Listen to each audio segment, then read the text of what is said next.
Hey everybody, so welcome to Econ 311 History of Economic Thought. This is the first of the lectures that we'll have for this. In a few moments I'll be popping over to a PowerPoint presentation, and what this will serve as is sort of a video lecture for the course. As I mentioned, this is the first of these videos. I'll do one for every lecture throughout the course. It will be roughly 15 lectures throughout the term, roughly one a week.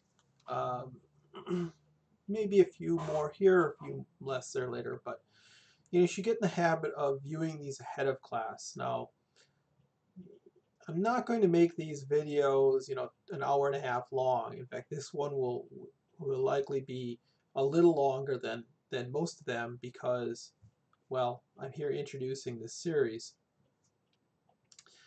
But again, you should view these ahead of time, and in each of the videos, at least at one point, in this video there's one, in future videos there may be two, three, or more points for discussion, right? And when I get to that here, in this lecture, you should make a note of that. And then when you go onto the Canvas site, you're going to see that there'll be discussion one, right? And I will have a discussion prompt for that point. And then you should chime in with thoughts, ideas there, and it really should form the basis for a discussion on that specific thing. Of course, if as a discussion proceeds, right, it may go into a variety of different areas, but we want to at least try to start out in that area.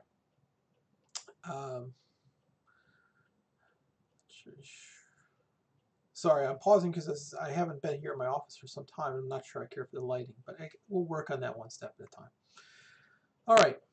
Other things, you should treat this like you would a lecture, right?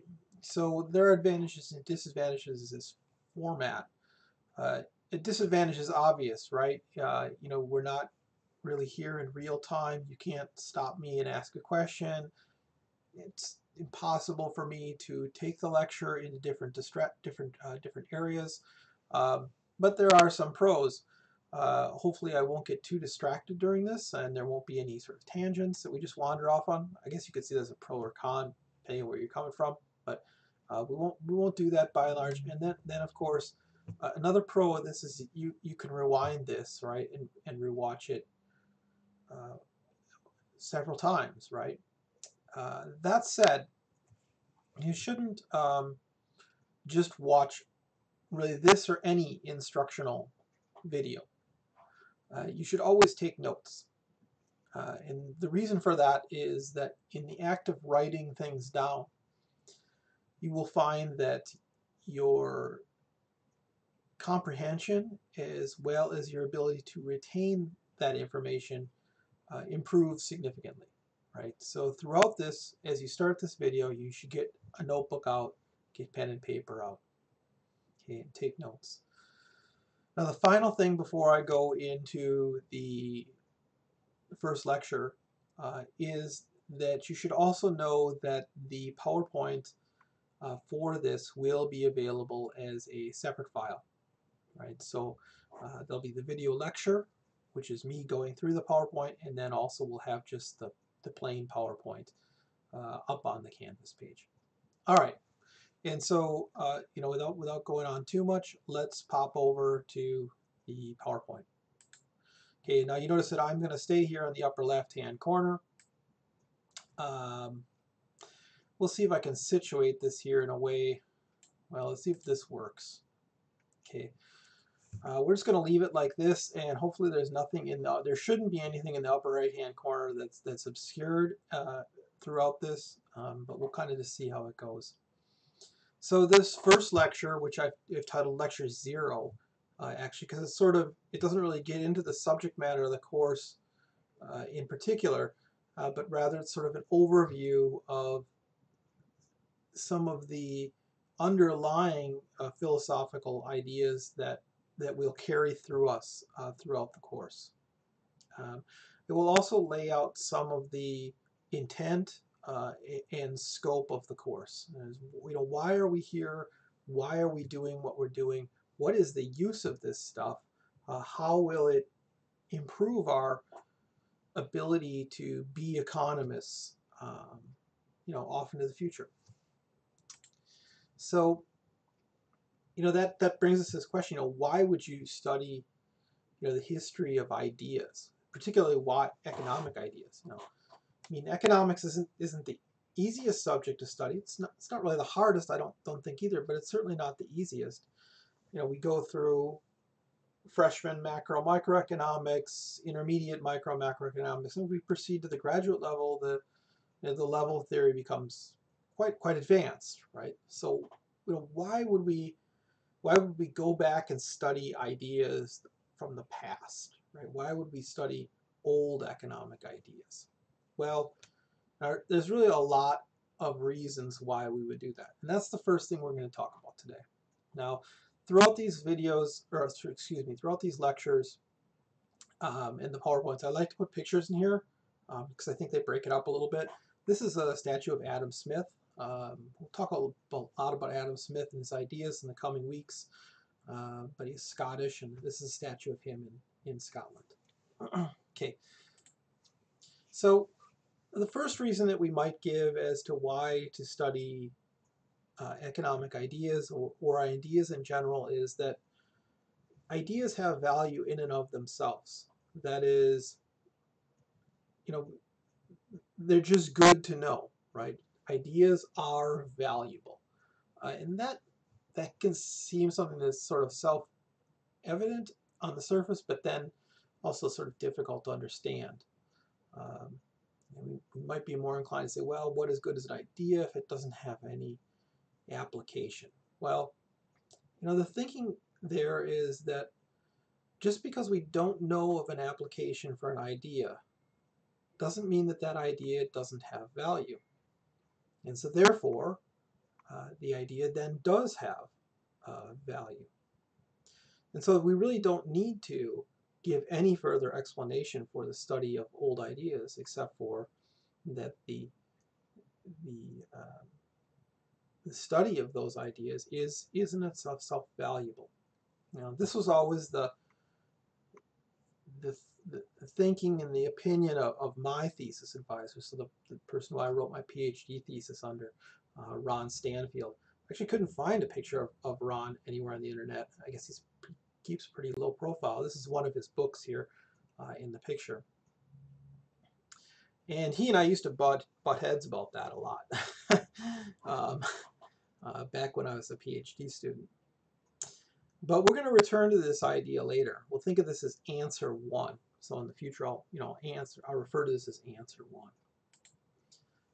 The attitude I've always taken as a student studying economic philosophy, as well as in the many years since then, is that ideas are something that we use to solve problems in the lived world. That is the real world. And so they're useful, right? They're things to solve problems. But of course, then there's this issue. Well, if we think of like a toolbox, right? Aren't the current economic ideas probably the best tools to, address ongoing problems? Now, for example, right now we've got this pandemic and the resultant recession. Certainly, modern economics gives us some of the best tools to maybe address this. Well, maybe and maybe not. We haven't had a pandemic like this for over 100 years at this point. So we really haven't, if there ever was a tool to address this type of economic calamity, it would certainly be a very, very old tool indeed. And it may be that we just don't have tools in economics to address these type of problems. That is to say, in a more general sense, what if problems are not constant or continually reoccurring? What if problems are often unique? or at least developing and changing over time, evolving, if you will. Well, then we find that there may be very old, even maybe discarded ideas that could help us to effectively think about solutions to ongoing and emergent problems. So let's think of this as answer 2. That is the idea of ideas as tools in a toolbox. Taking this step further, what if current ideas are not always even the best for solving current economic problems? Hang on, that's a tricky thing. It's easy to say that, but the implications are quite strong. If we believe that people generally operate, in good faith, it's unlikely that this is going to be the case.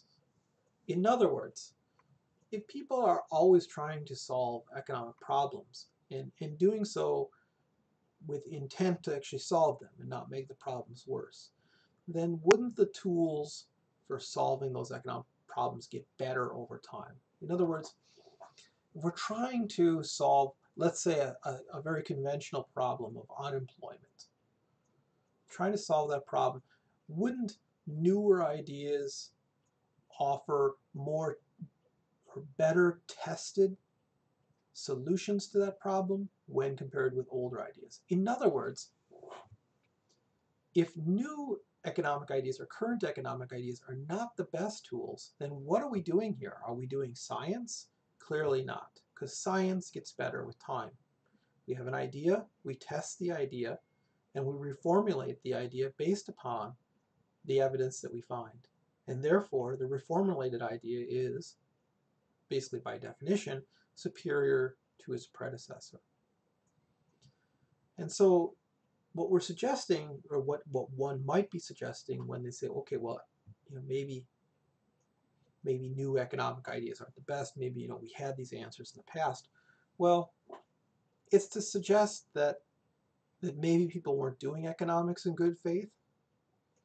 Maybe they were trying to solve their problems or even causing problems for others, but not trying to solve generalized problems. And that's something that one shouldn't throw out easily.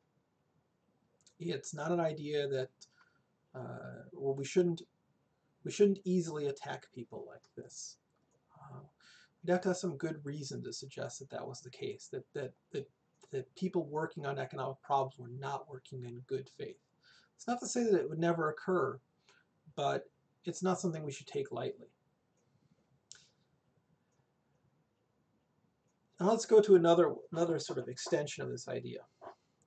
What if, going back to sort of our pandemic that we're currently dealing with, it's been a long time since we had something like this.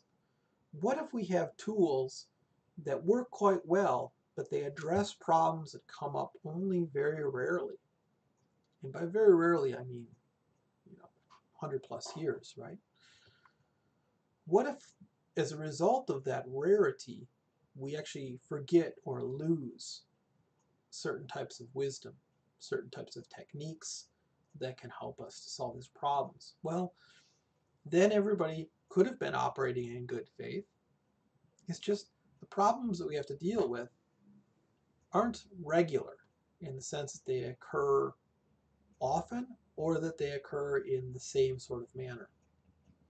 And as a consequence, continually sort of redigging through the box of ideas can often yield tools that we didn't think would work in this situation or weren't designed to work in this situation, but end up working quite well.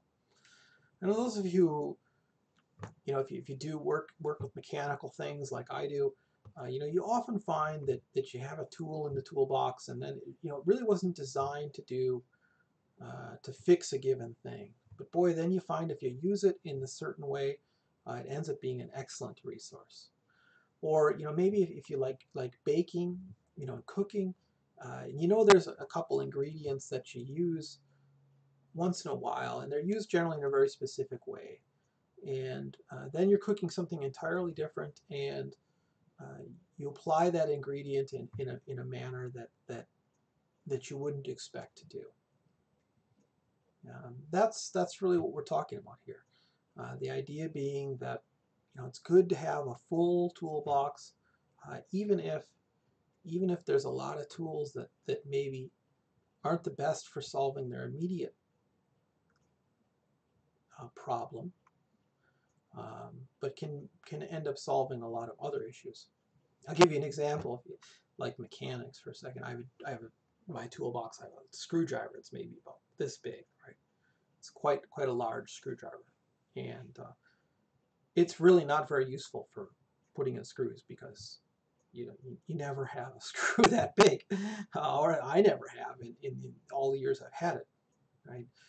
But I've found that it can be quite a useful tool, indeed almost indispensable, for putting back together springs under tension.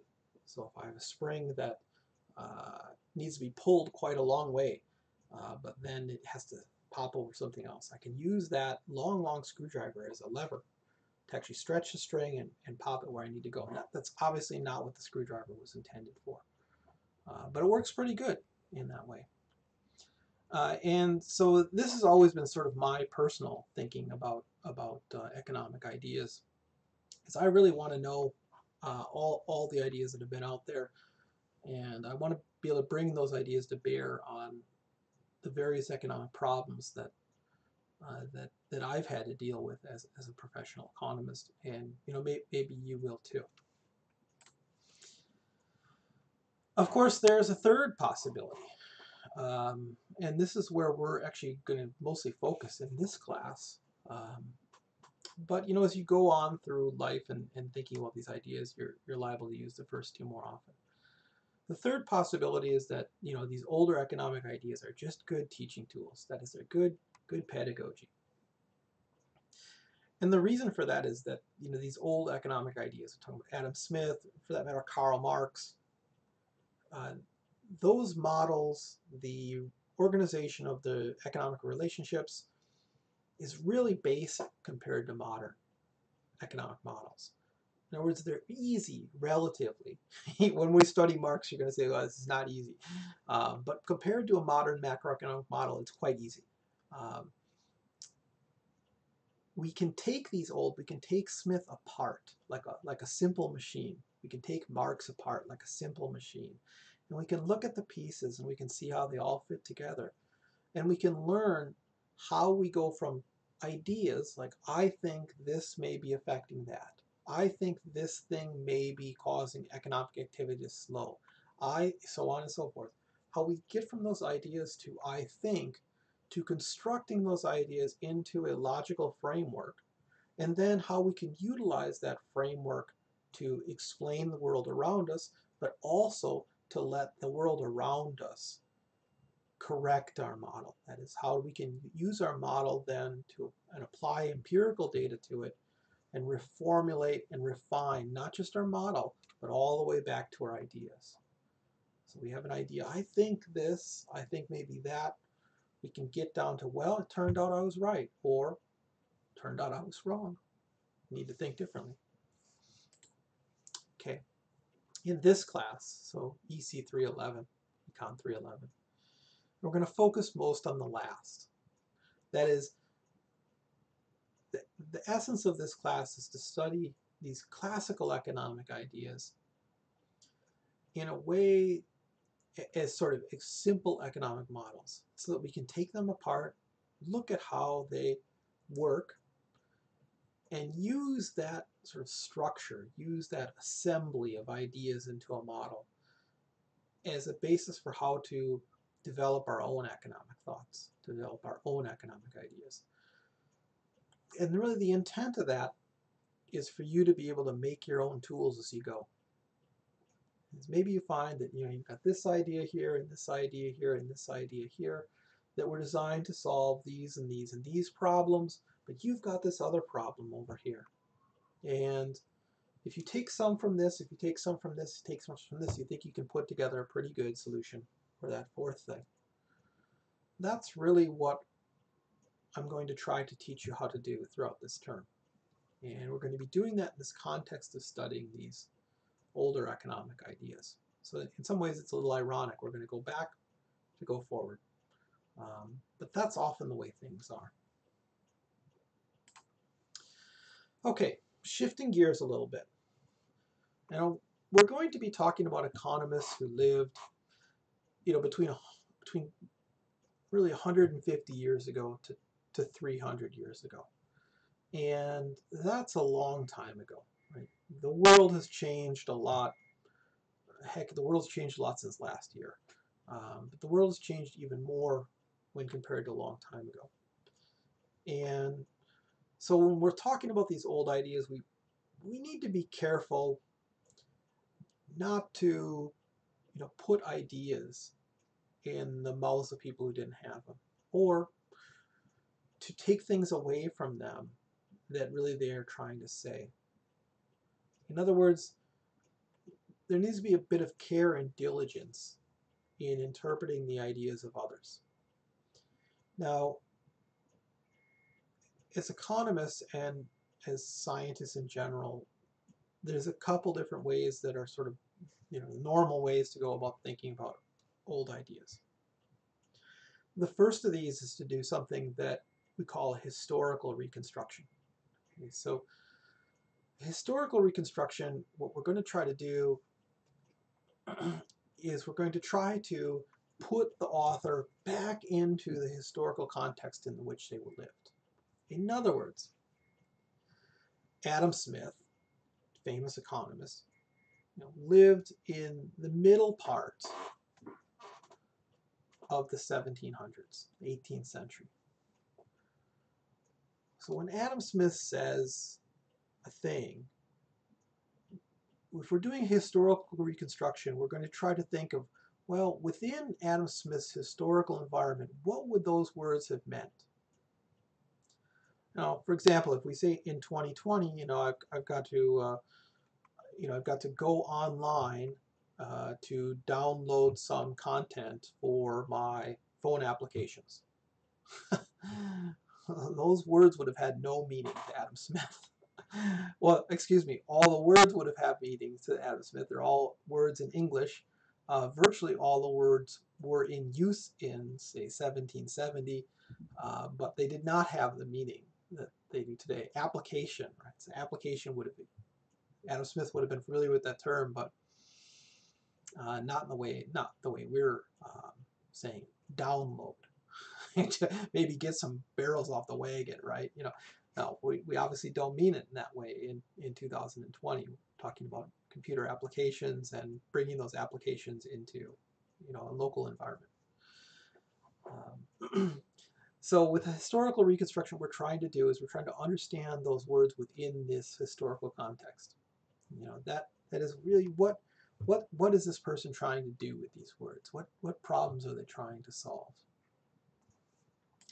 Now, the problem with historical reconstructions is that history is complex.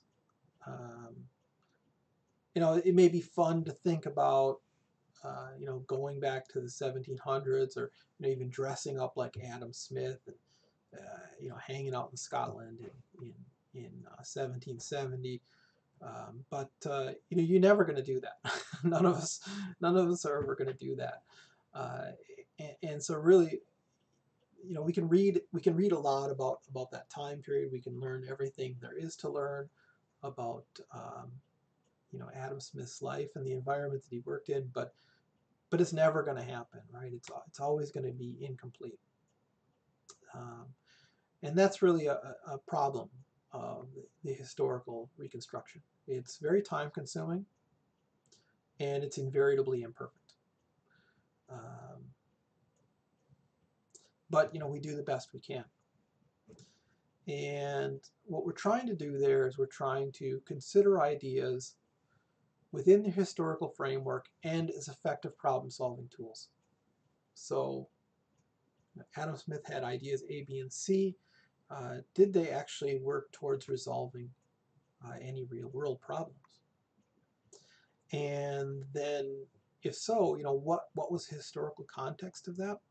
And then, is that context applicable today or whenever we're applying the idea? And this is really the test of this idea. Okay, so historical reconstruction. The alternative to this idea, the alternative to the historical reconstruction, is the idea of a rational reconstruction.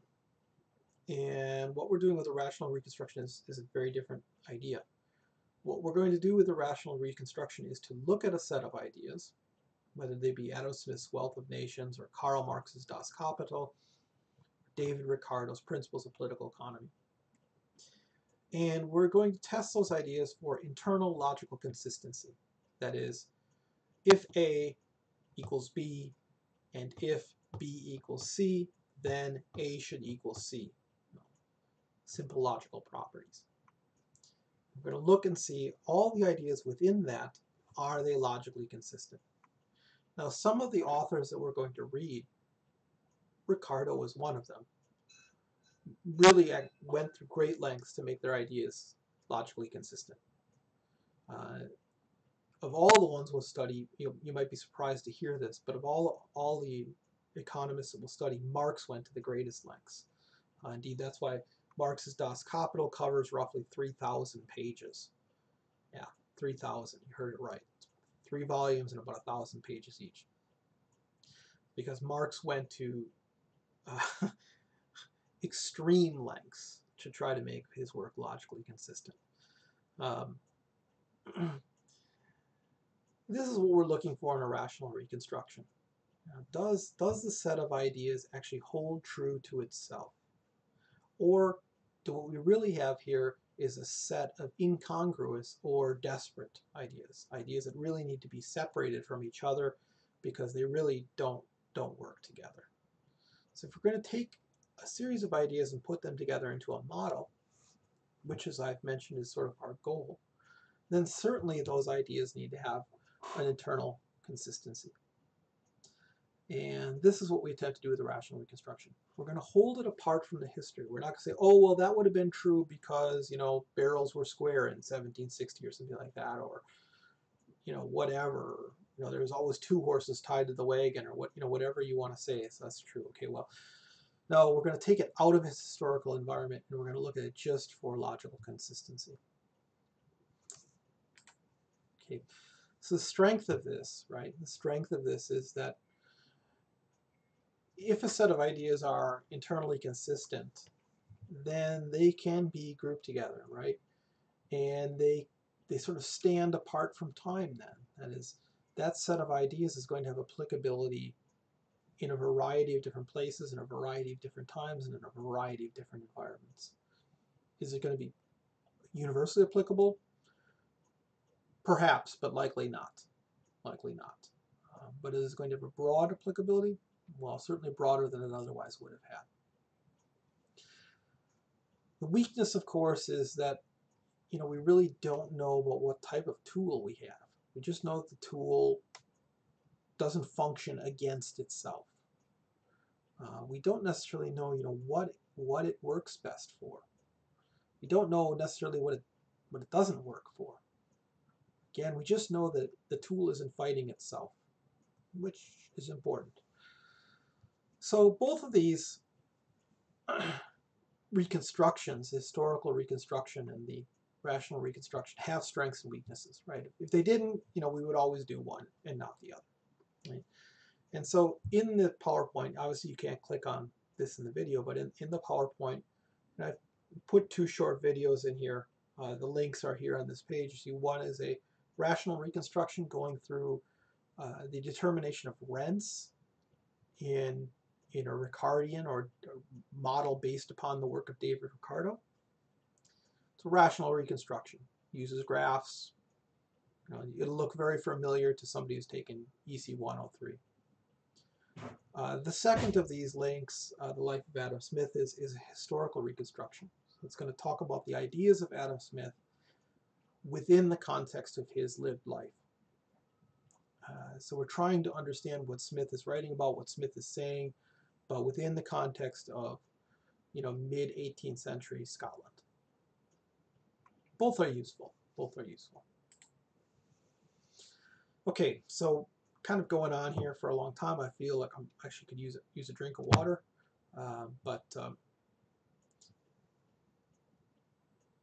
this class is an introduction in the history of economic ideas. we have some good reasons why we would study economic ideas or other ideas, right? History of ideas in biology would, everything we've said so far in this lecture would apply to studying the history of philosophy as it pertains to biology or chemistry or physics, or mathematics, um, economics as well, sociology too, any of the hard or soft sciences really. But in this class, we're going to focus in on a specific era, what's called the classical era. This is roughly the time period from 1750 to 1860 or so. If you're in music, you know the classical theory is generally like 1750 to like 1820. We stretch it a little bit in economics. And this is really the time period from Adam Smith and his precursors, immediate precursors, in other words, like Smith's teachers, through Karl Marx, and everybody in between, which include really heavy hitter economists like David Ricardo, Thomas Malthus, John Stuart Mill, John Mill, James Mill, John Stuart's father, and a few others, right? A few others. Those are the main ones we'll be talking about. And the reason why we're going to focus on that is because there's really a lot of cool stuff that goes on during the classical period, and that directly addresses some of the points that I've mentioned earlier about really what we're trying to do with this class.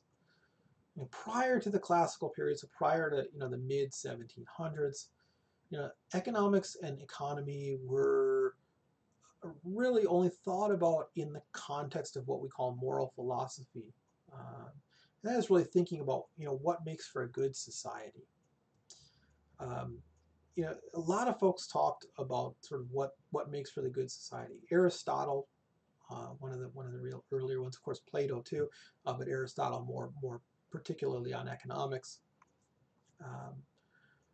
St. Thomas Aquinas, from the Catholic tradition, a lot of writings about sort of the good society, and particularly aspects of economy. But they're fairly isolated. For example, both Aquinas and Aristotle spent a lot of time thinking about what is a just wage, and just like justice, right? What is a just wage? What is a just price? By what right do we own a thing? Can we lay claim to the natural world up there? Now, these sort of questions, early religious thinkers, Greek philosophers, this is sort of what they spent their time thinking about. That is, these things that we call economy, what is the right way to do them from a moral perspective? And that moral perspective really being what makes for a functional society. There's not really any systematic thinking about economics. There's not really any, what we would think of as like model construction or anything like that, or how all the pieces of economy fit together. Adam Smith really isn't the first one to do that, but he's the first one to do with real clarity. And really, it was only on the generation prior to him that he even started thinking about economics systematically also. And so that's where we sort of start on the scene with Smith. And after this time, if we go after 1860, what happens in economics is it really becomes narrowed down. So a lot of the very central questions, a lot of those morally philosophical questions sort of go away in economics. We don't really ask, you get into an Econ 103 class or 104 for that matter, and you don't really ask, like, well, what is the function of economy? Is it good? Is it bad? No, we don't really talk about it in moral terms. We don't really talk about even like things like tastes and preferences, like why do people like that versus this? We don't really think about different types of production. Should it be produced this way or that way, other than to think about it in terms of like an isocost and isoquant function in EC 103. The questions have really been narrowed post 1860, and there's been pros and cons from that. We can talk about that later on if people like. But for now, let's say that going back to the classical era allows us to really start from the very foundations of thinking about economy and thinking about how, before these questions were narrowed, when it was sort of a blank slate, how did people go about putting this together in a logical manner? And the reason why I've chosen to do that, why I've chosen to take it all the way back, is because I think that's where most of us are. Right? I think most of you who are watching this, you studied some economics, you maybe even taken 303, 304, a little more advanced. Um, but 10 years from now, or even if I was just to ask you right now some of these very basic questions about what is an economy for, and what does it do, I think you would like to think about those things. You would enjoy thinking about them, and I'm not sure that we would all come up with the same answers. And so I think it's a very useful exercise to go back and sort of blank slate economics a little bit and see what we come up with, see what we construct.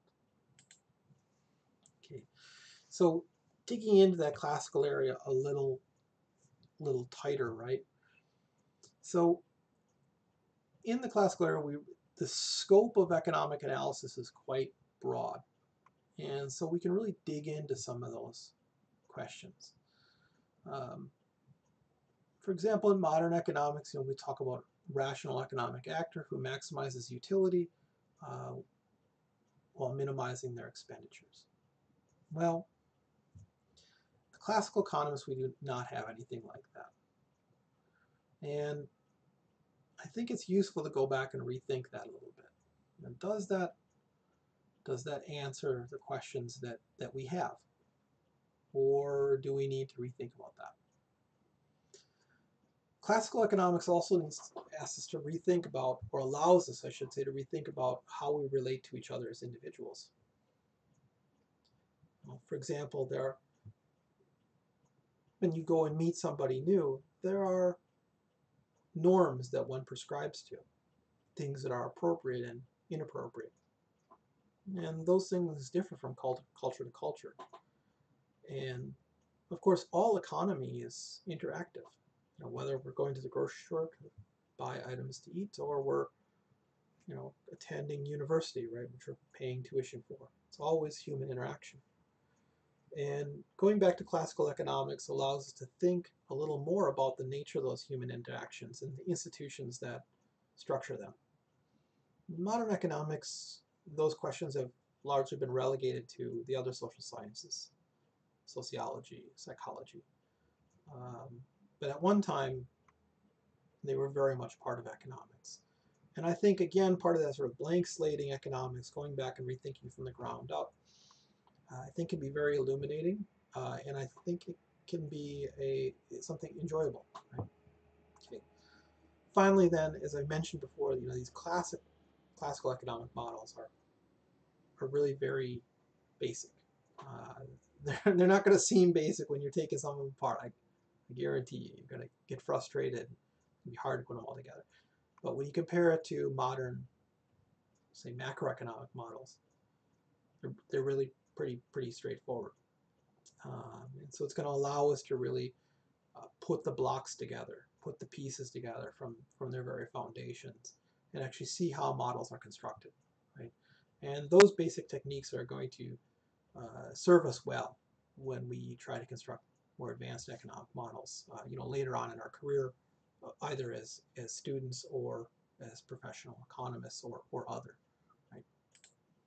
Okay, so last slide. Okay, so in this lecture, here's what you should have learned. You should have learned, one, what the intellectual focus of this class will be. That's what we're going to study. Two, why are we studying that? Three, what is historical versus a rational reconstruction? What are the advantages and disadvantages of each? When might it make sense to use a historical construction? When might it make sense to use a rational reconstruction, excuse me. And finally, there's that one discussion topic. And that discussion topic, you'll recall going way back in this lecture now, was, does science really proceed in a good faith manner? That is, and particularly economics, do we believe that economics gets better over time? Like, And we think of like physics. Physicists have an idea, they test the idea, either proves to be true or false. They reformulate the idea, and so on. So this is normal science. Is economics this way? Or is there more at play here? All right. I hope to see you all in the discussion section. Have fun, everybody. It's the end of lecture 0.